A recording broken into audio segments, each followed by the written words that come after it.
오늘은 목자 헌신 예배로 드립니다.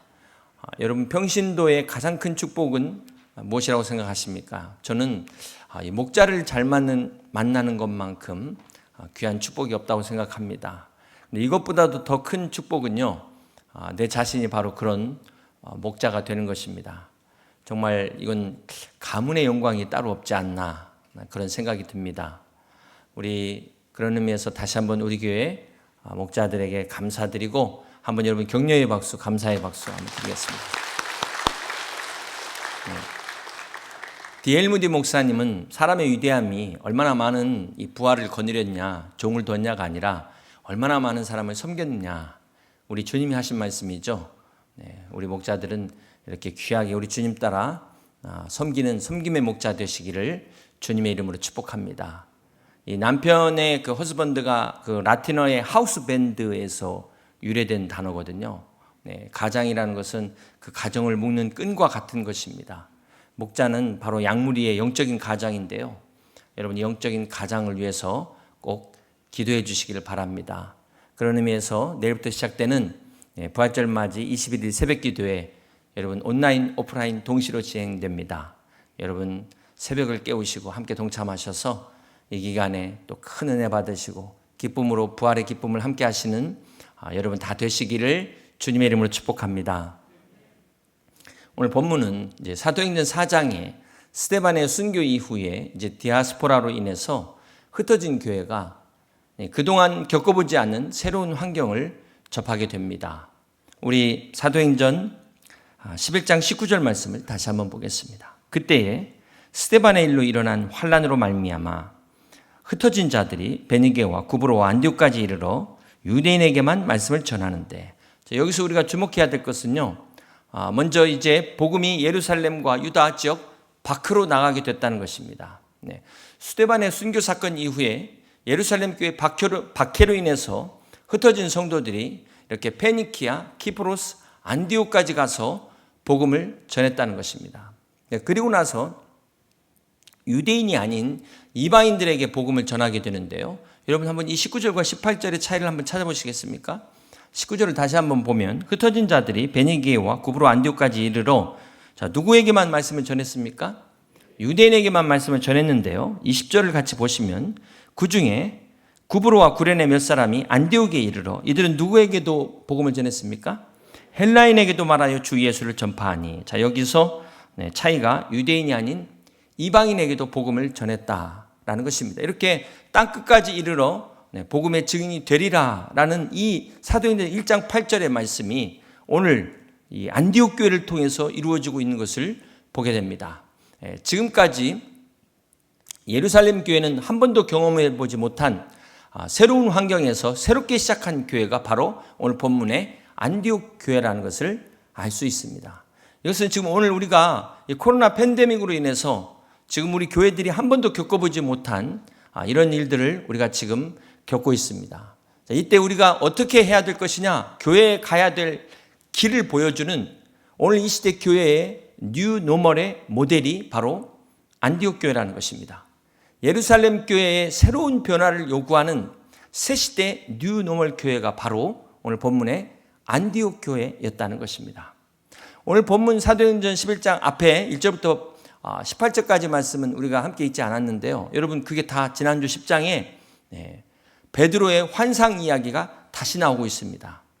자, 이것은 지난주에 베드로 환상을 통해서 베드로의 이견을 깨라, 선입견과 편견을 없애기 위해서 일견, 백문이 불여일견을 가져야 된다 말씀드렸는데요. 초대교회의 새로운 변화를 요구하고 있다는 것입니다. 이것이 11장이 또 반복되는 것은 변화라는 것이 결코 쉽지 않다라는 것을 우리가 알 수가 있습니다. 변화를 위해서는 여러분 이 시력이 좋으셔야 돼요. 여러분 눈 건강을 위해서 비타민 A 드시고 또 루테인 드시고 여러 가지 챙겨 드실 텐데, 이 눈이 좋다는 게 단순히 시력만 좋은 게 아니지 않습니까? 이 시력이 좋으면 저 멀리 있는 것이 더 잘 보일 수 있잖아요. 그런데 이 시야도 중요합니다. 시야를 넓게 볼 수 있어야 되는데, 이 녹내장이 오면은 시야가 좁아지지 않습니까? 이 넓은 시야를 우리가 볼 수 있어야 되는데, 그래서 이 운전할 때 중요하죠. 사각지대를 잘 보셔야 됩니다. 그런 것처럼 시력만이 중요한 것이 아니라 시야, 시각도 중요하다. 그리고 한 가지 더 중요한 게 시선. 여러분이 어디를 바라보느냐에 따라서 같은 컵도 바라보는 위치에 따라서 완전히 달라지는 이것을 안목이라고도 말하죠. 그렇기 때문에 이 본다는 게 그냥 단순히 보는, 그냥 생각 없이 보는 것을 시라고 말한다면, 대충 스캔해갖고 위부터 아래부터 훑어보는 것을 간이라고 말합니다. 그런데 이 특별한 목적을 가지고 이게 뭐 하는 것이지? 이렇게 보게 되면 이제 견이 되는 거고요. 아, 물 마시는 컵이구나. 그 다음에 이것이 물리적으로 보이지 않는, 그것을 볼 수 있는 어떤 철학적인 눈은 관이다라고 이렇게 말을 합니다. 그렇기 때문에 우리가 이렇게 본다는 것도 시, 간, 견, 관에 따라서 다르게 볼 수 있다는 것이죠. 뉴노멀 시대, 위기를 기회로 바꾸기 위해서는 먼저 우리가 보는 안목이 바뀌어야 돼요. 우리의 시력이 변해야 되는 것입니다. 여러분, 스포츠의 혁명이라고 불리는 사건들이 공통점이 있는데요.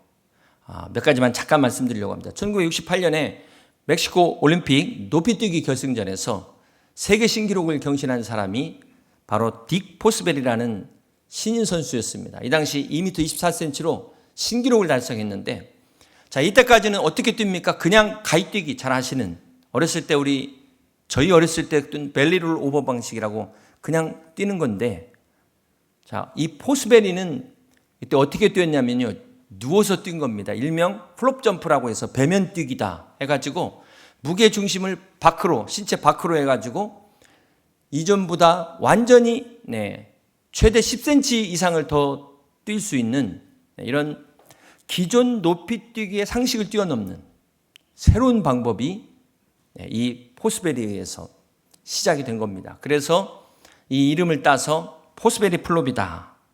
지금은 높이 뛰기가 이 방식이 정통이 됐죠. 육상도 마찬가지입니다. 1880년대까지만 하더라도 모든 육상 선수들은 스타트 라인에서 이렇게 뛰었어요. 그런데 1896년 제1회 아테네 올림픽 100m 육상 경기에서 미국의 토마스 버크 선수가 크라우칭 스타트라는 걸 선보입니다. 일명 캥거루 스타트, 요즘 보는 것처럼 딱 앉았다가 튀어나가는 거. 이게 바로 육상의 혁명이라고 말합니다. 수영에서는 기존 방식인 이 사이드 턴, 손을 잡고 턴하는 것을 새로운 방식인 발로 턴하는 이 플립 턴이 수영에서 혁명을 일으켰다. 제가 말씀드리려고 하는 것은 이 세 가지 혁명의 공통점이 뭘까요? 편견을 버렸다는 거예요. 꼭 이렇게 해야 된다는, 이게 정석이라는 편견을 버리고 무게중심을 바뀌었더니 혁명이 일어났다라는 것입니다. 여러분, 기업도 마찬가지죠. 기업의 무게중심을 바꾸면 기업의 순위가 바뀌어지는 겁니다. 판도가 바뀌어지는 것입니다. 이게 기업만 그렇습니까? 여러분, 우리 개인도 마찬가지예요. 우리 개인의 인생에 무게중심이 있잖아요. 가치관이 있습니다. 여러분의 가치관의 무게중심이 어디에 있습니까? 그 무게중심을, 나에게 둔 이 무게중심을 하나님께로 옮길 때 놀라운 구원의 역사가 임하게 되는 것입니다. 오늘 본문의 안디옥 교회도, 이 안디옥 교회 시작도 교회의 이 무게중심을 바꾼 교회였어요. 몇 사람의 평신도에 의해서 시작된 교회였다는 것입니다. 사도들이 세운 교회가 아니라, 특별히 안디옥 교회는 기록을 세운 교회인데요, 최초의 기록을 가지고 있는 교회입니다. 몇 가지를 가지고 있나 한번 세보세요. 첫 번째, 최초의 이방인 교회로 세워진 교회가 안디옥 교회입니다. 두 번째는 최초로 사도들이 아닌 평신도가 세운 교회가 안디옥 교회입니다. 그다음에 세 번째는 최초로 예루살렘 교회가 목회자를 파송한 교회가 안디옥 교회입니다. 그다음 네 번째는 바로 최초로 그리스도인이라고, 크리스찬이라는 명칭을 얻게 된 교회가 바로 안디옥 교회입니다. 그리고 마지막으로 바울과 바나바를 선교사로 파송한 교회가 안디옥 교회입니다. 자, 이런 안디옥 교회, 이 안디옥 교회가 어떻게 시작됐을까요? 성경을 보면은 구브로와 구레네 몇 사람 이렇게 시작해요. 그 중에 구브로와 구레네 몇 사람이, 안디옥 교회를 개척한 사람들이 이름이 없어요. 참 놀랍게도 이름조차 알 수 없는 사람, 이 무명의 사람들에 의해서 이 안디옥 교회가 세워졌다는 것입니다. 유명한 유대 역사가 요세푸스에 의하면 이 안디옥은 로마에서 세 번째 가는 도시였다고 합니다. 로마의 또 로마, 그 다음에 알렉산드리아, 그리고 로마 제국 안에서 세 번째 큰 도시가 바로 이 안디옥이었다고 해요. 동방의 여왕이다, 또 동양의 로마다라고 불리워지는데 이 당시에 안디옥에 거주한 인구만 50만이었다고 말합니다. 얼마나 큰 대도시였겠어요. 이런 교회에 안디옥 교회가 세워지게 됐습니다. 자, 그러면 이 안디옥 교회는 어떤 교회였을까요? 우리 다시 한번 사도행전 11장 26절 말씀을 같이 한번 읽겠습니다. 제자들이 안디옥에서 비로소 그리스도인이라 일컬음을 받게 되었더라. 최초로 그리스도인이라고 일컬음을 받은 교회가 안디옥 교회였다는 것입니다. 자, 이 처음에 예수 믿는 사람들을 나사렛 이단, 저 이단자들 막 이렇게 불렀는데요. 이 이름이 어떻게 바뀌게 됐냐면은 대도시의 특징이 뭡니까? 도덕적, 성적으로 타락이 일어나잖아요. 윤리적으로 타락한 일반 사람들과는 완전히 분리가 됐다는 것이죠. 그래서 조롱은 하면서도 뭐라고 말하냐면 저 사람들은 우리하고는 다른 사람들이야. 뭔가 신비로움이 있는, 뭔가 우리하고는 차원이 다른 경건한 사람들, 약간 그 존경하는 마음들이 포함되어 있는, 그러면서 차츰차츰 그리스도인들이라고 부르게 됐다는 것입니다. 여기서 그리스도인이라는 의미가 그리스도께 속했다, 그리스도를 쫓는 사람들이다, 그런 의미를 갖고 있습니다. 여러분, 신앙은 한마디로 말하면 소속의 문제예요. 우리는 지금 이 땅에 살고 있지만 우리의 시민권은 하늘에 있음을 믿으시길 바랍니다. 우리는 그리스도께 속한 사람들이에요. 여의도 침례교회를 통해서 그리스도께 몸된 교회에 속한 우리는 주님의 성도라는 것을 믿으시기를 바랍니다. 사랑하는 성도 여러분, 그런 의미에서 과연 이 그리스도인이라는 이름에 합당한 삶을 살고 있는가 한번 우리가 되돌아보고, 또 여러분들에게도 이런 별명이 붙는 우리 여의도 침례교회가 정말 그리스도인들의 교회다, 이런 별명이 붙는 우리 교회가 될 수 있기를 주님의 이름으로 축복합니다. 오늘 본문에 이 안디옥에서 처음으로 그리스도인이라는 말이 나왔다는 게 아주 중요한 의미가 있죠.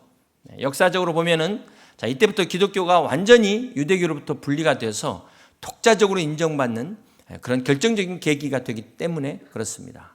자, 그렇다면 이 안디옥 교회의 특징은 무엇일까요? 앞에서 지금 예루살렘 교회는 지금 디아스포라로 흩어졌는데도, 흩어져서도 그들은 유대인들에게만 복음을 전했어요. 그런데 안디옥 교회는 거기서 헬라인에게, 이방인들에게 복음을 전했다는 것입니다. 어쩌면 예루살렘 교회의 성도들은 흩어졌어도 나는 유대인이니까 그냥 유대인에게만 전도할래, 이랬다는 거예요. 나는 그냥 내 스타일대로 전도할래, 그냥 내가 맞는 사람, 내가 좋아하는 사람, 내가 교제하고 싶은 사람하고만 난 전도할래, 이랬다는 거예요. 이것이 바로 예루살렘 교회의 한계입니다. 사실 예루살렘 교회 성도들은 인정하지 않을 수도 있어요. 우리는 그렇게 한 게 아니다. 우리는 일부러 그렇게 우리가 배제시키거나 소외시킨 적 없다. 그냥 우리는 자연스럽게 했을 뿐이야. 자연스럽게 한다는 것이 여의도와 여의도가 아닌 지역과의 보이지 않는 벽이 있는 것처럼 그렇게 편이 갈라질 수 있다는 거예요. 일부러 외부인들을 배척한 것이 아닌데, 편견이 아닌데 본의 아니게 그렇게 될 수 있다. 오늘 교회도 마찬가지예요. 우리가 의도적으로 그렇게 한 것이 아닌데 본의 아니게 보면은 출신에 따라서, 학교에 따라서, 직업에 따라서 이게 갈라져 있다는 거예요. 자, 그런데 안디옥 교회는 이런 교회였다는 것입니다. 안디옥 교회의 특징은 교회 안에 이런 편견을 깬 교회였다. 누구나 다 하나 될 수 있는, 누구나 양무리 안에 다 함께 할 수 있는 그런 교회가 안디옥 교회였다는 것입니다. 여러분, 이것이 바로 예루살렘 교회와 안디옥 교회의 차이예요. 그래서 사도행전 13장 1절에 보면은 안디옥 교회 리더들을 보세요. 거기 헤롯 왕족 출신도 있죠. 니게를 하는 니그로 흑인 출신도 있죠. 이방인 출신도 있습니다. 교회 리더십 안에 이렇게 다양한 사람들이 있었다는 거예요. 하나님이 이것을 얼마나 기뻐하셨겠습니까? 이런 안디옥 교회를 사도행전 11장 21절은 이렇게 말씀합니다. 함께 있습니다. 주의 손이 그들과 함께 하시네 수많은 사람들이 믿고 주께 돌아오더라. 그렇습니다. 안디옥 교회는 주의 손이 함께하는 교회였어요. 그래서 수많은 사람들이 믿고 주님 앞에 돌아오는 이런 역사가 있는, 능력이 나타나는 교회였다는 것입니다. 사랑하는 성도 여러분, 오늘 우리 안에도 이 베를린 장벽이 무너지듯이 먼저 내 안에 이 장벽이 무너지시길 주님의 이름으로 축복합니다. 여러분의 편견 관념의 틀이 깨지시길 주님의 이름으로 축복합니다.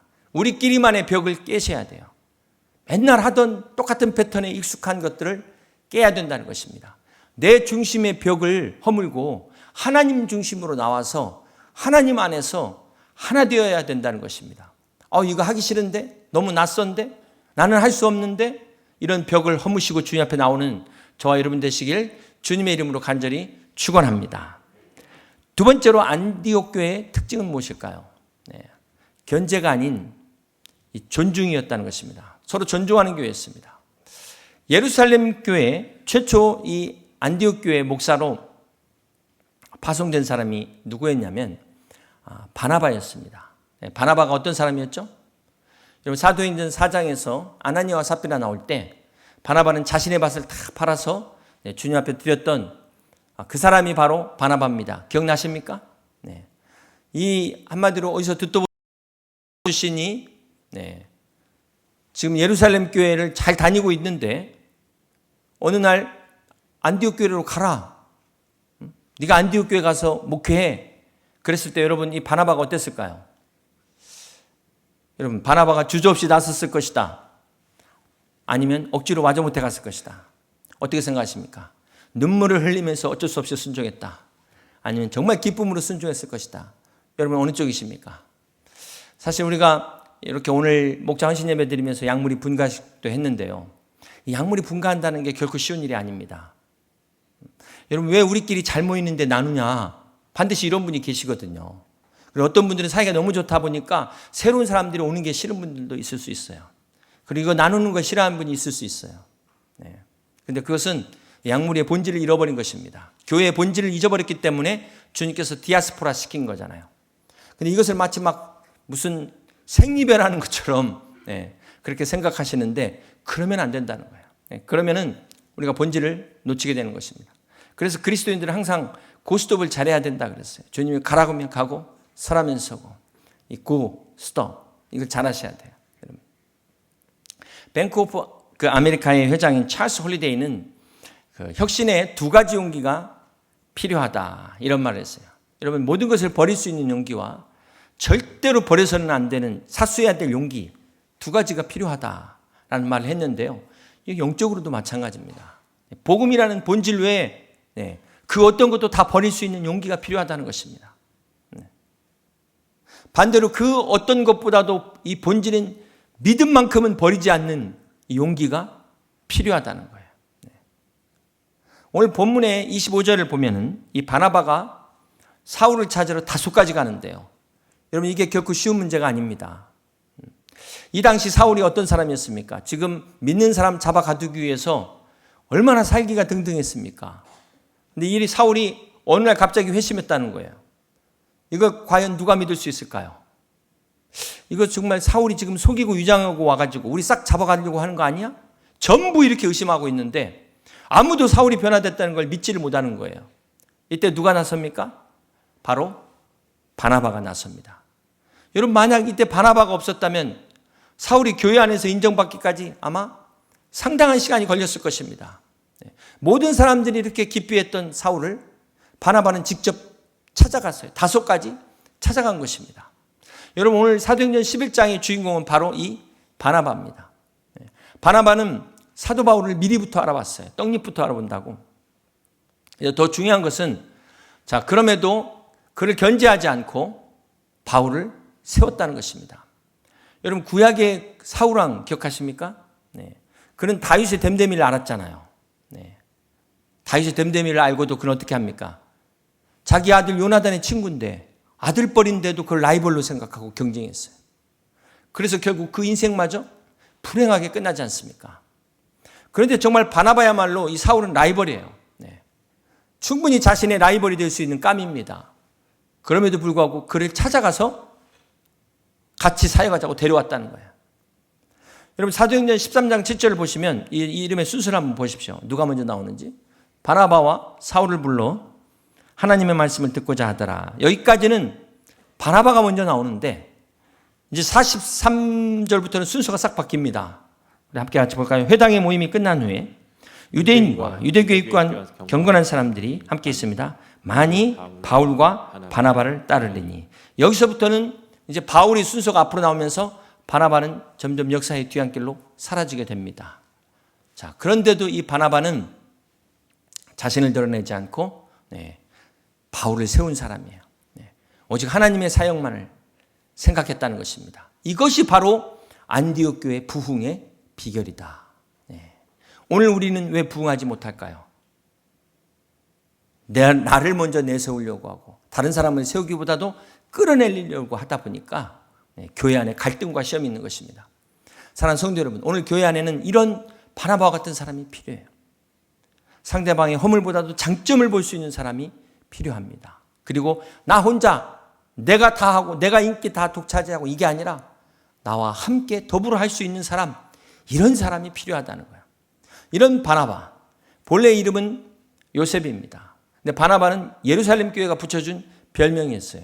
그 별명의 뜻이 뭡니까? 위로의 아들이다. 격려자라는 것입니다. 여러분, 정말 요즘같이 힘든 때 우리가 지금 뭐가 필요합니까? 위로가 필요하잖아요. 정말 격려가 필요하잖아요. 나만 힘든 게 아니고 다 같이 힘든데 이런 때 위로 한마디가 사람을 살리지 않습니까? 죽을 사람도 살려낼 수 있는 이 영혼의 비타민 같은 이 격려, 얼마나 소중합니까? 아침에 출근할 때 아내의 키스를 받고 출근하는 남편이 연봉 20%를 더 받는다, 이런 말이 있어요. 물론 연봉을 더 받아서 키스를 할 수도 있겠지만 우리가 일반적으로 사랑을 받으면은 자존감이 올라가요. 손주들 보세요. 할머니, 할아버지 막 사랑받으면 얼마나 자신감을 갖는지. 여러분, 교회 안에서 사실 가르치는 사람 많습니다. 지적하는 사람은 많은데 정말 격려하고 위로하는 사람들은 많지 않다. 여러분, 어떤 사람이 되기를 원하십니까? 정말 오늘 교회에 필요한 사람은 물론 가르치는 사람 필요하죠. 지적하는 사람 필요합니다. 그러나 이보다도 더 중요한 것은 바나바 같이 격려하는 사람이 더 필요하다는 거예요. 여러분, 한번 생각해 보세요. 여러분 힘들 때 누가 먼저 제일 생각날까요? 가르치는 사람? 지적하는 사람? 격려하는 사람 먼저 생각나잖아요. 바나바가 바로 그런 사람이었다는 것입니다. 24절에 보면 바나바는 착한 사람이요 성령과 믿음이 충만한 사람이라 이에 큰 무리가 죽게 도와주더라. 바나바는 정말 선한 지혜와 덕이 있는 착한 사람이었다는 것입니다. 바나바는 성령이 충만한 뜨거운 열정이 있는, 뜨거운 가슴이 있는 사람이었어요. 바나바는 믿음이 충만한 복음의 확신과 능력을 경험한 사람이었다는 것입니다. 이 신실한 바나바. 그래서 이쪽에서 봐도 바나바, 이쪽도 바나바, 한결같은 바나바. 기쁠 때도 바나바, 슬플 때도 바나바, 교회가 어려울 때도 바나바. 교회가 어려울 때는 다 잠수 타가지고 어디로 갔는지 나타나지 않는 그런 사람들도 있는데 끝까지 함께한 사람이 바나바였다는 것입니다. 오늘 우리가 모범으로 삼아야 될 진정한 크리스찬의 모습이 바로 바나바라는 것입니다. 오늘 진정한 목자의 모습이 바로 이 바나바라는 것입니다. 그래서 우리가 바나바를 통해서 배워야 될 게 참 많은데요. 가장 중요한 것은 장점을 볼 줄 아는 사람이다. 장점을 볼 줄 아는 사람. 바나바는 사울의 모든 과거를 다 알고 있는 사람이에요.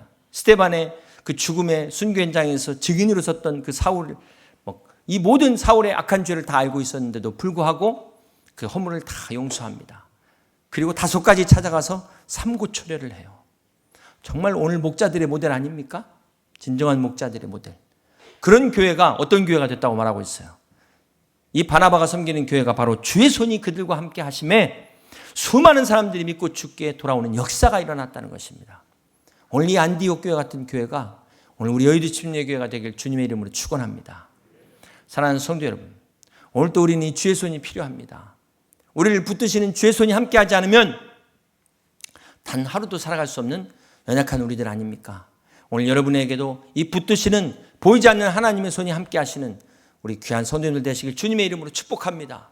우리 교회가 지금 그 하나님의 능력의 손으로 붙드시는 그 주의 손이 함께하는 성령의 역사가 넘치는 우리 여의도 침례교회 되시길 주님의 이름으로 간절히 축원합니다. 마지막으로 이 안디옥 교회는 어떤 교회였습니까? 복의 통로가 되는 교회였습니다. 우리 29절과 30절 함께 같이 교독할까요? 제자들이 각각 그 힘대로 유대에 사는 형제들에게 부조를 보내기로 작정하고 이를 실행하여 바나바와 사울의 손으로 장로들에게 보내니라. 유대 역사가 요세푸스에 의하면 글라우디오 황제가 통치하던 그 AD 44년에서 5년간 극심한 흉년이 있었다라는 역사적 기록이 있습니다. 이때 예루살렘 교회도 이 흉년으로 인해 가지고 많은 어려움을 당했다는 것입니다. 그런데 이 어려움을 안디옥 교회가 팔을 걷어붙이고 나선 거예요. 지교회가 모교회를 돕고 있는 겁니다. 여러분, 이렇게 안디옥 교회는 어떤 교회였습니까? 사랑을 나누는 교회였어요. 그렇습니다. 사랑하는 성도 여러분, 안디옥 교회가 이렇게 사랑을 누리려고만 하지 않고 나눴기 때문에 하나님께서 더 큰 복을 주셔서 안디옥 교회를 통해서 소아시아, 유럽까지 세계 선교를 감당하는 그런 귀한 교회로 세워졌던 것처럼 오늘 우리 여의도 침례교회도 안디옥 교회처럼 나누는 교회가 되기를 주님의 이름으로 축복합니다. 그래서 우리도 은혜를 갚는 그런 교회가 될 수 있기를 주님의 이름으로 간절히 축원합니다.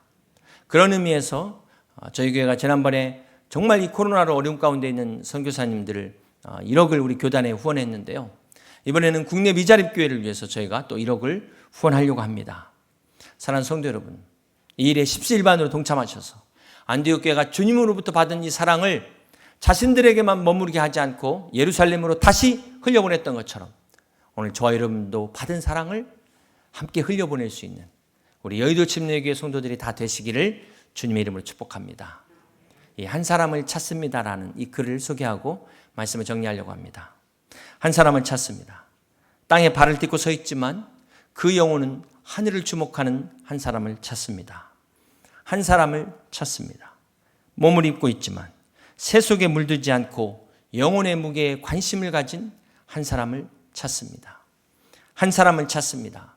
날마다 기적을 체험하지는 못하지만 평범한 일상 가운데서도 하나님이 함께 하심을 믿음으로 고백하는 그 한 사람을 찾습니다. 한 사람을 찾습니다. 하늘의 미랄, 비록 한 줌의 소금, 한 줄기 빛이 되어 주님의 은혜를 세상에 옮겨놓을 수 있는 그러한 한 사람을 찾습니다. 한 사람이 되기를 원합니다. 비록 성인의 반열, 위인의 전당, 영웅의 대열에 오르지는 못하나 내 모습 이대로 사랑의 주님께 발견되기를 소원하는 그 한 사람을 찾습니다. 사랑하는 성도 여러분, 저와 여러분이 바로 이 한 사람이 될 수 있기를 주님의 이름으로 축복합니다. 바나바처럼 여러분 가정과 여러분 사회에서 많은 사람들을 세워줌으로 주님 앞에 영광 돌리고 주님의 몸된 교회가 세워지는 바나바와 같은 우리 여의도 침례교회 모든 성도들이 다 되시기를 주님의 이름으로 간절히 축원합니다. 우리 말씀을 생각하시면서 우리에게 소원이 하나 있네. 주님 다시 오실 그날까지 우리를 사용하소서. 함께 같이 찬양합니다.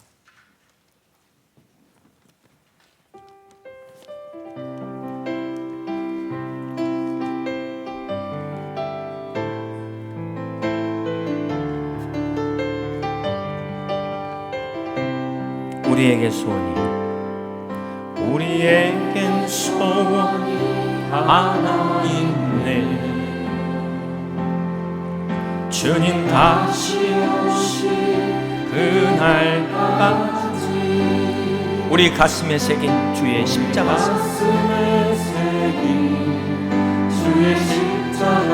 사랑 나의 교회를 사랑케 하네. 주의 교회를 향한 우리의 마음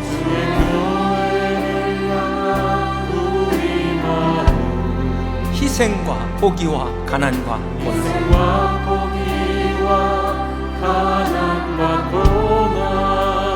하물며 죽음조차 우리를 막을 수 없네. 우리 교회는 이 땅의 희망. 그래서 교회를 교회되게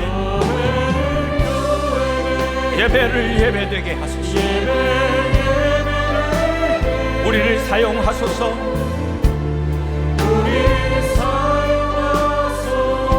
진정한 부흥의 날이 오늘 임하도록 우리를 사용하소서.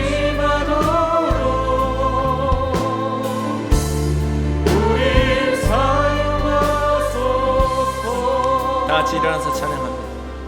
우리에겐 소원이 하나 있네. 주님 다시 오실 그날까지 우리 가슴에 새긴 주의 십자가 사랑, 나의 교회를 사랑케 하네. 주의 교회를 향한 우리 마음, 희생과 포기와 가난과 고난, 하물며 죽음조차 우릴 막을 수 없네. 우리 교회를 이 땅에 희망, 교회를 교회되게 예배되게 우리 사용하소서. 진정한 부흥의 날 오늘 임하도록 우리 사용하소. 교회를 교회되게 예배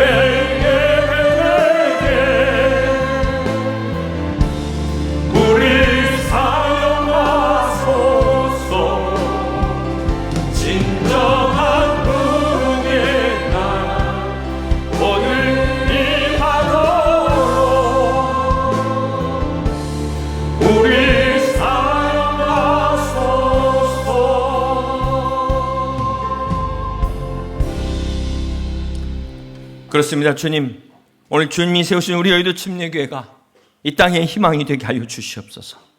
오늘 우리 여의도 침례교회를 통하여 바나바와 같은 귀한 그리스도인들이 나오는 주님의 교회 되게 하여 주시옵소서. 그리하여 안디옥 교회처럼 칭찬받는 교회, 받은 사랑을 나누는 교회 되게 하셔서 우리 교회를 통하여 수많은 영혼들이 구원받고 하나님을 기쁘시게 하는 그러한 안디옥 교회 같은 믿음의 교회 되게 하여 주시옵소서.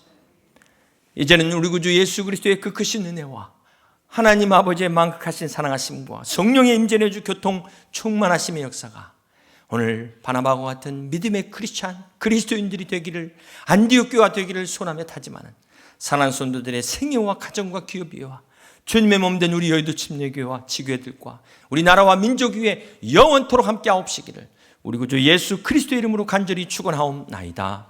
아멘.